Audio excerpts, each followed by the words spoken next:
awful lot of talk of conformity, whether society or individuals should conform to this particular system, to that mode of thought, to that way of living.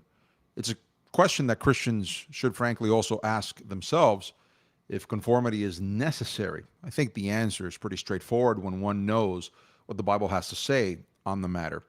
But more particularly, what I'd like to do during this live stream of Irrespective is to analyze the main differences, the components that contrast from one another between Christian conformity and conforming to the world. And hopefully, this will help you understand why there is a level of conformity that is needed in order to accurately reflect what Christ is calling us to be like so that we can be pleasing to Him. Also, we're going to analyze what conformity according to the world means and the offshoots. What are the ramifications if Christians are to conform more to the world versus that of what Christianity calls us to? There's a lot involved in the topic, and we'll slowly unfurl it as the live stream goes on. But first, I'd like to analyze, shall we call it a viral thing? Something that went viral on X and on social media the past few hours. And I'd like to use this as an example to demonstrate to the audience how to spot propaganda that intentionally makes you, misdirects you away from the main point, away from something that someone is attempting to say. I think this will be interesting for the audience to take in. Welcome each and every one of you to this new episode, this new live stream episode of Irrespective. My name is Gio. If this is your first time joining us, welcome. For those of you that watch these live stream episodes regularly, well, you'll notice that once again, my co-host is not here with me. I explained on Telegram, on our Telegram channel earlier this week, that we had a bit of a medical situation happening in the family. Thankfully, things are quieting down. I want to thank those of you that have kept my co-host, which is my father, in your prayers.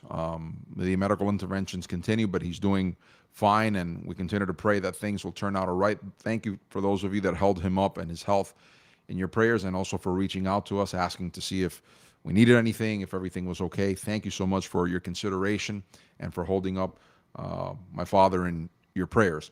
I'll keep you updated as to what happens in the not too distant future. For now, I'll be flying solo the next few live stream episodes, starting with this one.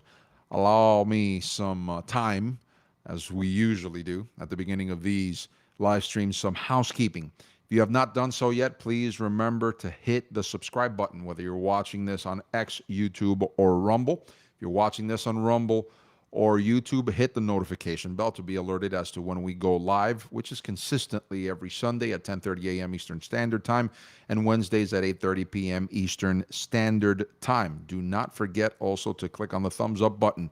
It's an algorithms game, unfortunately, but one of the best ways that you can help us to spread the word of Irrespective, if we are a blessing to your life, is to not only share our content directly with others, link to the episodes, but also smash that thumbs up button so that the algorithm were to notice that there's organic interest in our content and then would begin to share it with others. Also, do not forget to interact with us by asking your questions or comments in the chat. Again, X, Rumble, YouTube, it does not matter. Do not forget to donate. It helps us to continue to publish this content for your edification. There's a QR code in the upper left-hand corner of the screen that you can scan with your phone. Conversely, there's a link in the description box that you can tap on or click, depending on what device you're using to watch this transmission, to be taken to PayPal services, which we use to process those donations.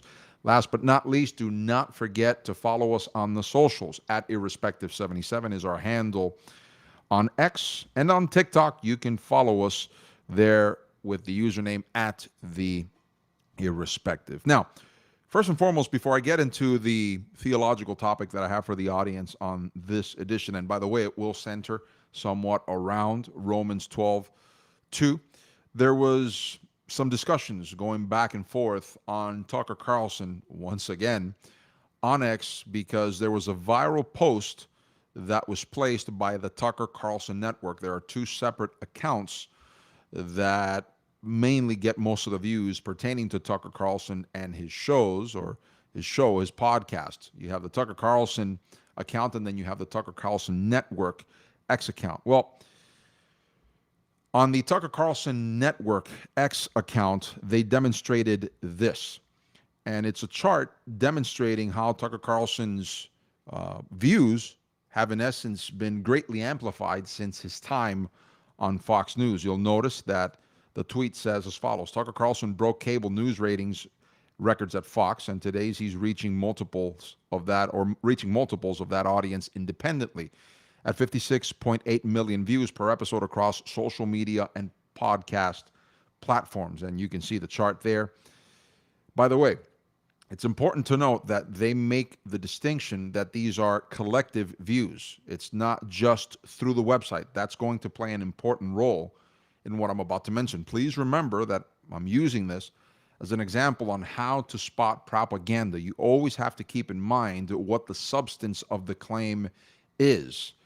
Usually, propagandists will try to deflect attention from the subject of the claim in an attempt to get you to look in a different direction, disbelieve whatever the claim, the subject matter of the claimant is. There's different methodologies, but nevertheless, part of the reason of propaganda is to get you to incline your mind in a particular direction. Well, some of you might ask, isn't it true then that Tucker Carlson and those that work for him are also trying to incline us in a particular direction? Well, everybody at one point or another has an agenda. I think that doesn't need to be stated, but it should be stated for the sake of the truth. Everybody has an agenda. I have an agenda. My agenda, as I've stated before, is to analyze these things, give you the facts, and you decide. I'm going to give you my opinion on these things based on what I figure are the facts, but you might arrive at a different conclusion. We can have debates about those things, but my agenda has been and will continue to be to show you the facts as they are, as I understand them. And then I'm not going to engage in, like Peter Jennings said many years, an interpretation of the news. No, I look for facts, and then I try to give you the perspective on what could potentially happen, my opinions on what this means, et cetera, as it pertains to social issues, political issues, even what's happening in the religious realm. Now, as it pertains to theology, again, we allow the scriptures, we allow the Bible to inform us on what the truth is, and then that is the light, that is the filter that we use to examine all things. That's what Paul writes about to the Thessalonians in examining all things. So please understand that the substance of what the Tucker Carlson Network people are claiming here is, again, you'll notice on the red where it says 56.8 million average views per episode across social media and podcast platforms. Notice that it does not make mention of his website. Some of you might be asking in your mind, Gio, why do you continue to mention the website? Well, this is exactly the point. One of the things that I had noticed when perusing this post that popped up on my timeline was immediately underneath this post, there was a bunch of other posts that were pointing to something that was posited on Reddit, if my mind does not fail me. Here, you're going to see another screenshot from a Yoel Jacoby.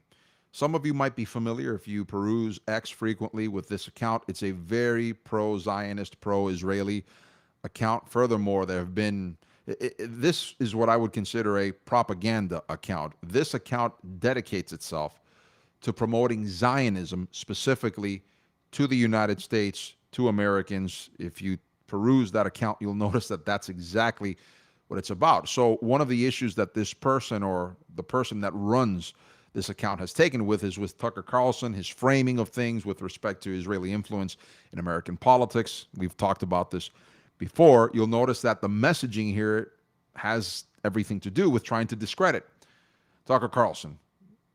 What is it that this tweet says? Tucker Carlson's site only has 7,300 paid subscribers. His entire organization is based on foreign views and bots. Now, remember what the Tucker Carlson Network folks are claiming, that across social media and podcasting platforms, that is the substance of the claim, this 56.8 million is what they are averaging, what they say that they are averaging views That is what they are averaging across all of this. It doesn't include their website. But you'll note that he's placing a screenshot here on a Reddit forum in which it says that Tucker Carlson's site has been hacked, and it demonstrates the coding in the very same that it only has 7.3 thousand paid subscribers. According to this account, that's a screenshot of a Reddit post of an X post. This impulsive says, okay, TuckerCarlson.com runs on a database called Supabase, with no access control, so anyone can query it and count the rows. The user profiles table, which holds every account that is ever registered on his platform, has 7,290 entries. The 56.8 million number on TCN's infographic isn't subscribers. Read the fine print. Average episode views across socials, podcast platforms. They're adding up every view across YouTube, X, Spotify, Apple Podcasts, and everything else, where one person watching 10 episodes counts as 10 views. Then they put it on the same chart as Fox's 3.2 million concurrent primetime viewers, like it's an apples to apples comparison. 7,290 registered users on his actual platform. You can verify it yourself with one HTTP request. Now, we're not encouraging anyone to engage in hacking. I'm not going to encourage anyone to do that. But notice that there's a lot of convoluted messaging here. And this gets to my point. I'll simplify it for the audience. This was amplified further by a commentator on Glenn Beck's site, The Blaze.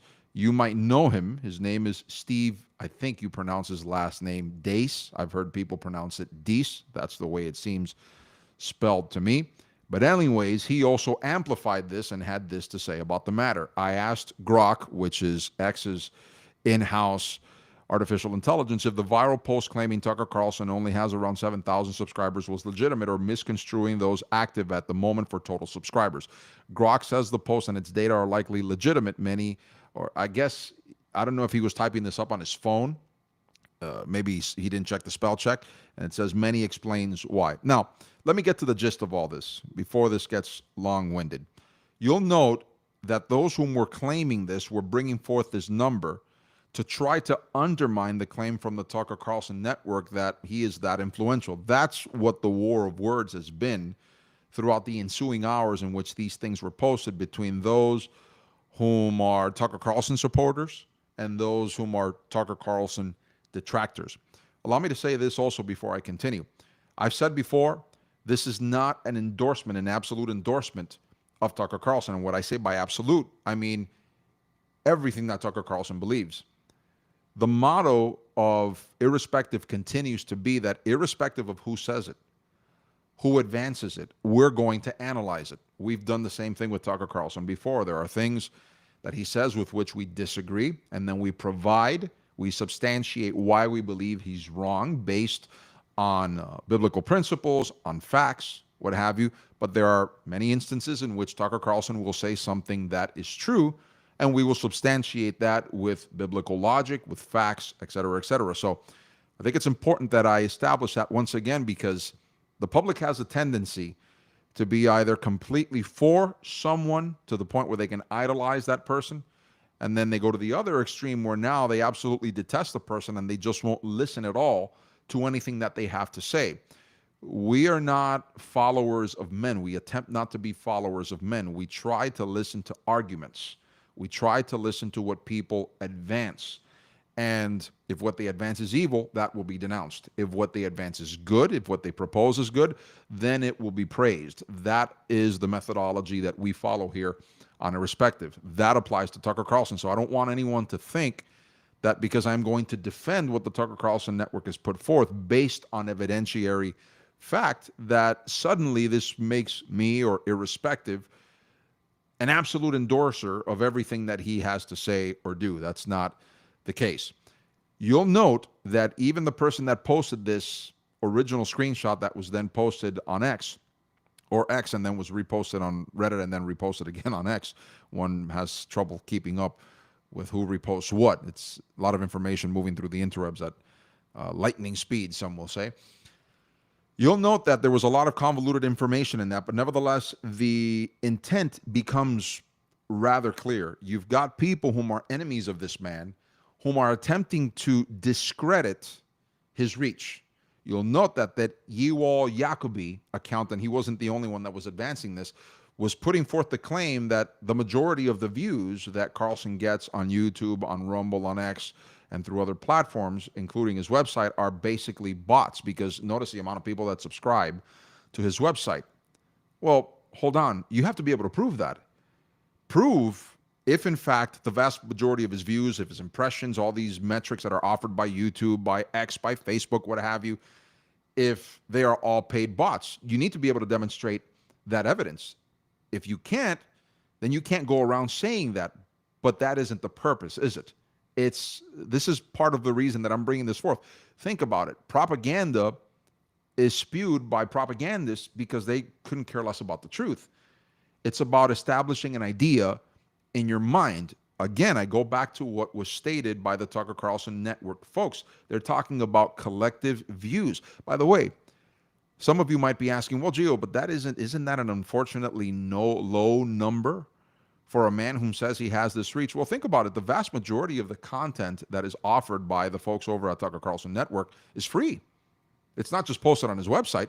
It's also posted on YouTube. It's posted on the socials. It's posted everywhere. Sure, every now and then they'll post an episode or a documentary, from what I've seen, behind a paywall, but the vast majority of the episodes, you can listen to them through your favorite podcast application, or you can watch it on YouTube, you can watch it on Rumble, you can watch it on X. They make it available for free to basically everyone, so it makes sense that there would be a low subscriber count. I mean, we're using logic here. It would make sense that it would be a low subscriber count to subscribe to the website if the vast majority of the content that they're offering is free. So what's the purpose then by these people whom are perpetrating that Tucker Carlson isn't really as influential? Well, think about it.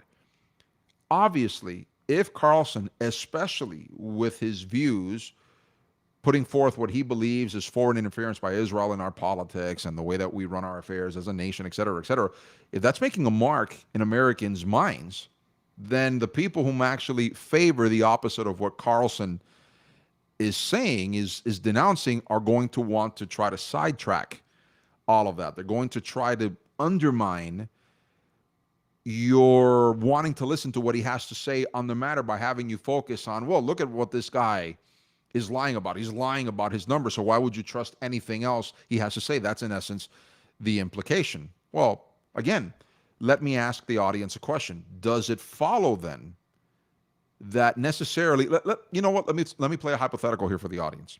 Let's suppose they lie about the numbers. I don't have access to the internal information. Those of you who are watching this, I'm supposing you don't have access to internal information like the folks over at TCN do. So we can only speculate. We're going based on numbers. Now, let's suppose that they do lie about the numbers. Now, having said that, he live streams an episode, he pre-records an episode, however he works it, and he says something essentially true that is fact-based about Israeli influence in American politics. Could both things be true, that they lied about the numbers, inflating their numbers, but could he also point to a fact, a verifiable fact about U.S.-Israel relations? I'm not talking about intentionalities here. I'm not talking about motives. I'm just talking about stating a plain fact. Could both things be true at the same time? Absolutely.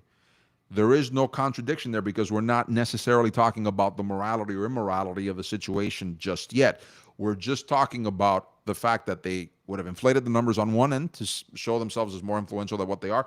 But nevertheless, in him stating fact with respect to this political arrangement, that could be straight up fact. He could just state it. Now, motive is another thing.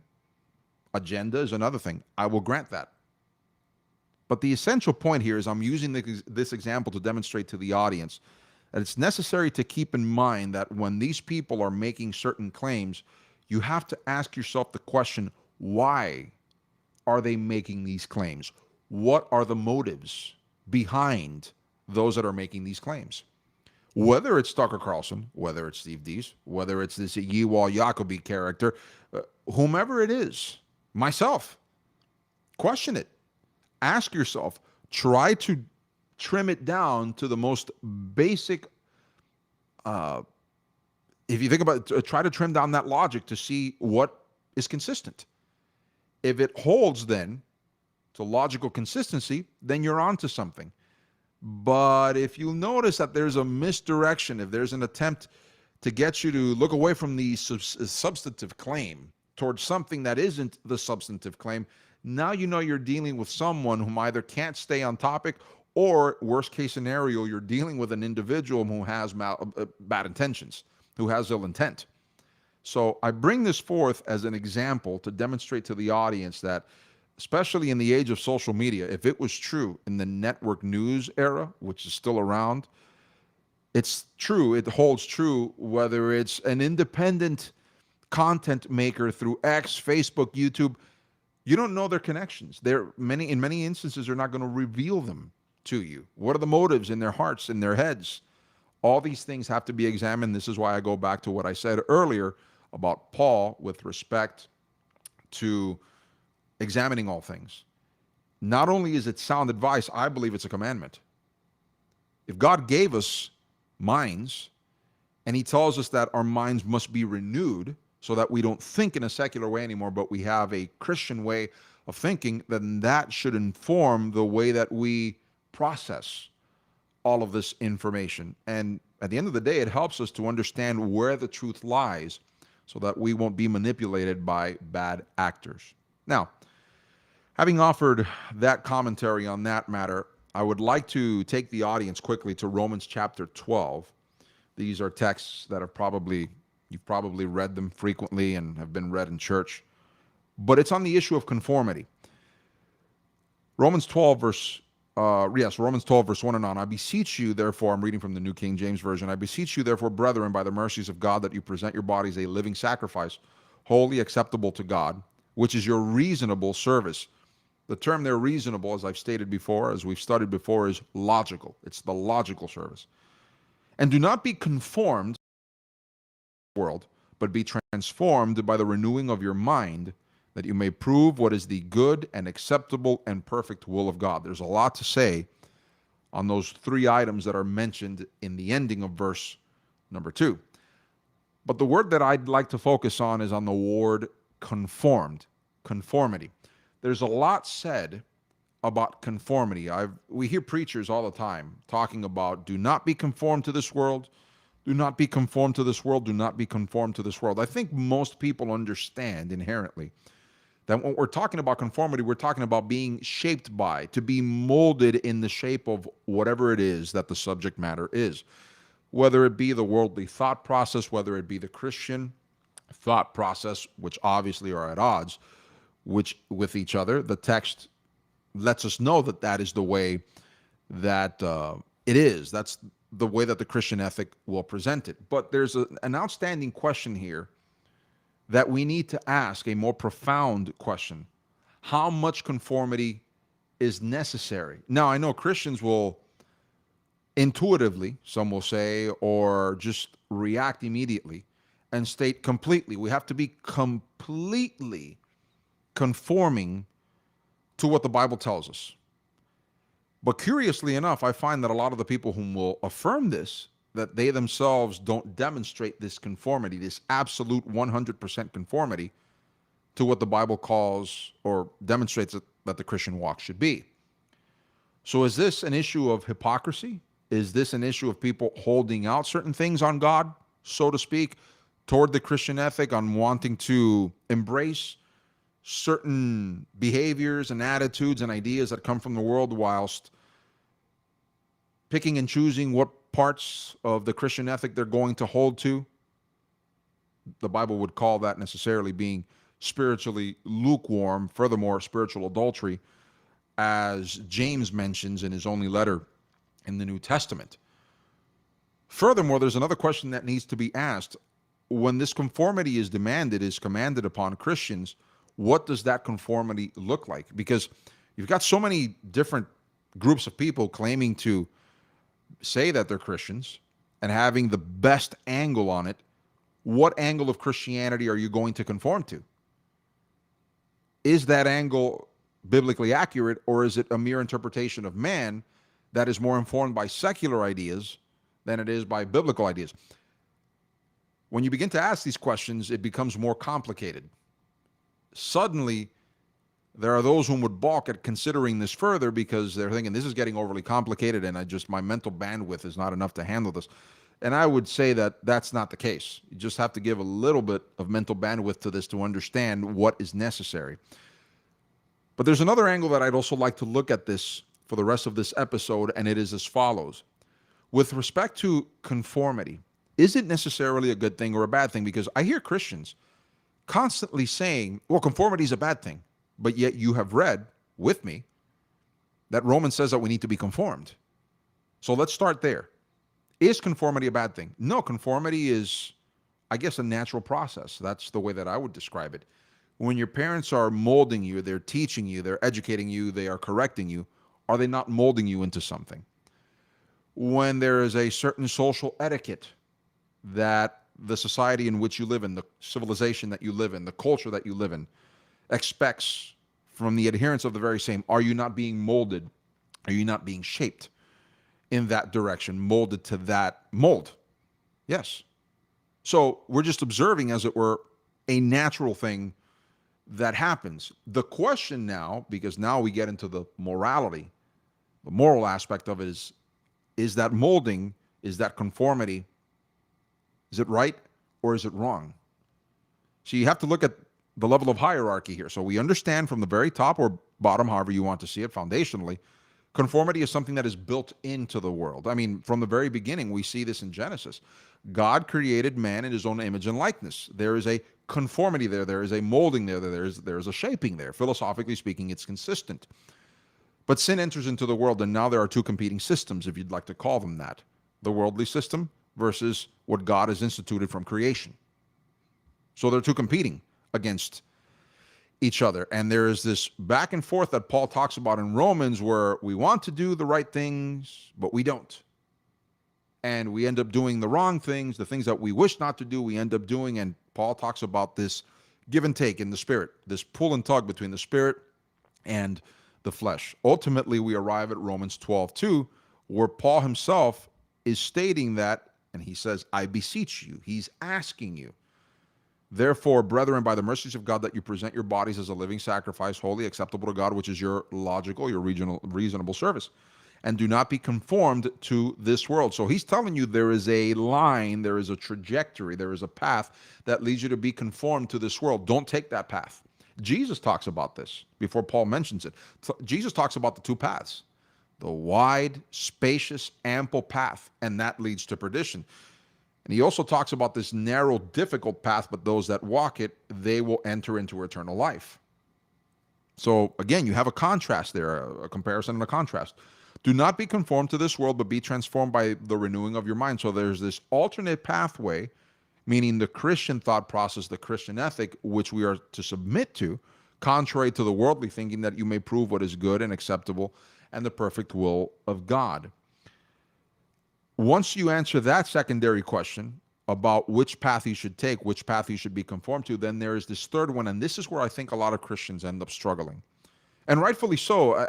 Well, let me not say rightfully so. I say there's a lot of confusion built into this because there's so many voices out there that talk about this conformity and what it looks like, that now you have dizzyingly contradictory ideas that are at odds with each other.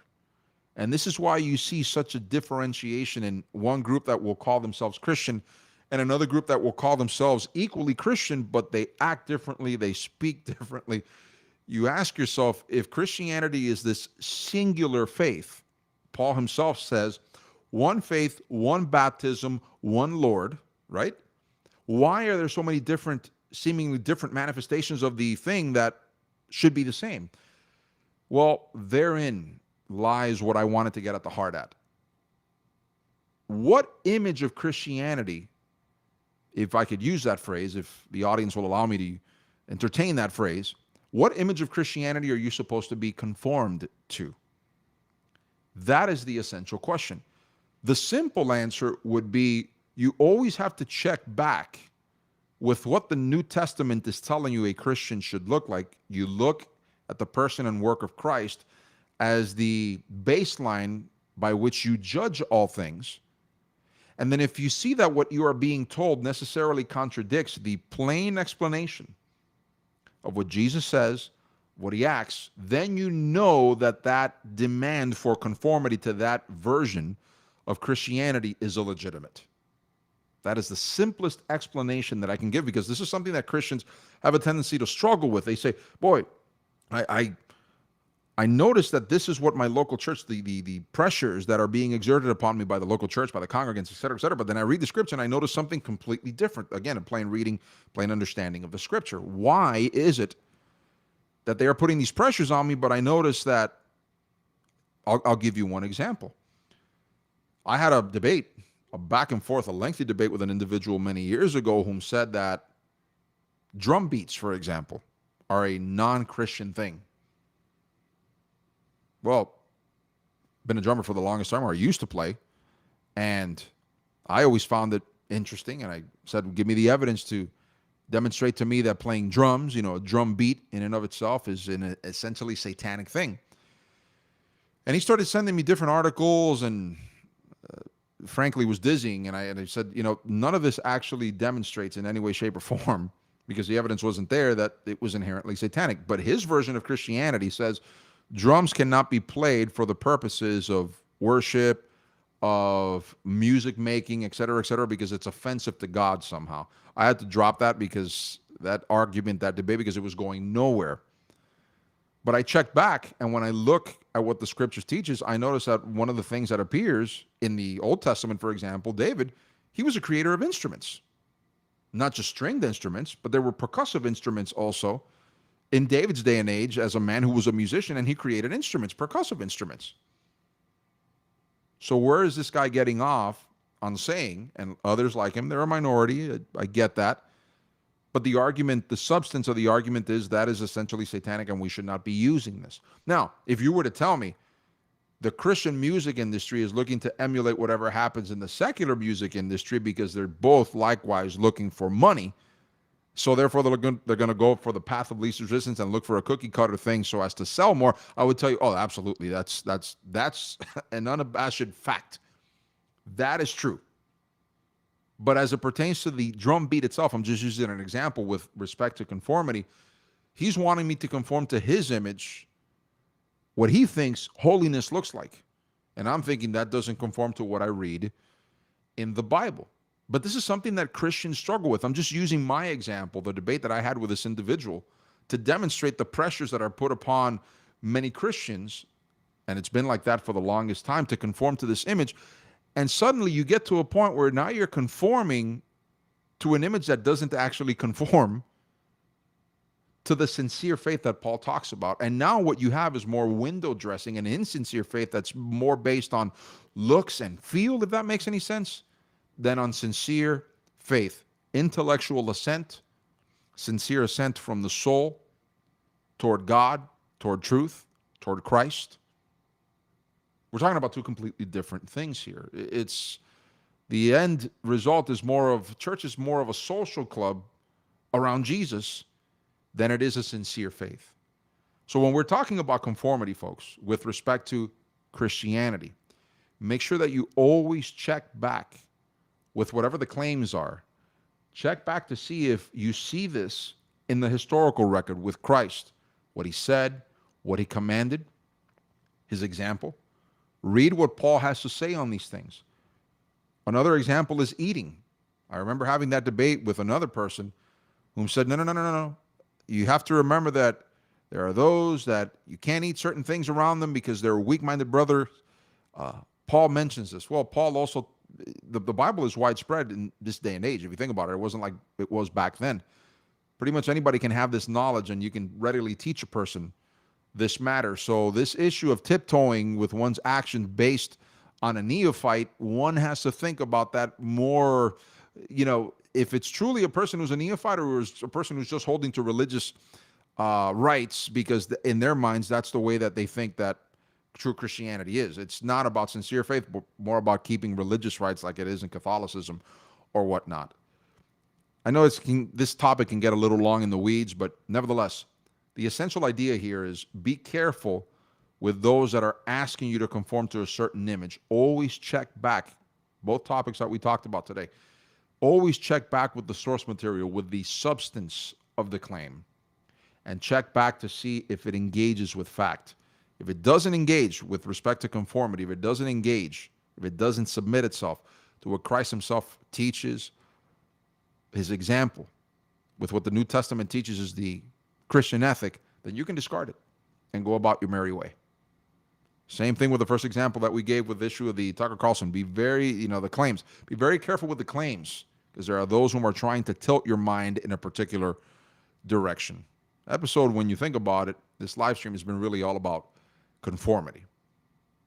Interesting stuff. Once again, for those of you that have reached out, those of you that have placed comments, those of you that have written comments on our page, wishing my father well, my co-host well, thank you for that. Thank you for the phone calls, for the text messages that we've been receiving. He is improving. We'll keep you up to date with what's happening there. Like I said, for the immediate foreseeable future, I'll be running these live streams solo.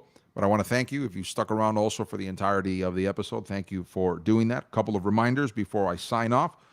Number one, don't forget to subscribe, to hit the notification bell, smash that thumbs up button, and to share our content with others. Our next live stream will be on Wednesday, 8:30 p.m. Eastern Standard Time. Same bat time, same bat channel.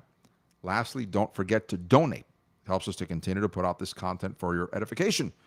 There's a QR code in the upper left-hand corner of the screen that you can scan. Conversely, there's a link that you can click on in the description box beneath the video player. I said that was the last thing. This is the last thing. Follow us on the socials at Irrespective77, TikTok at The Irrespective. Also on Telegram, you can find us under Irrespective7.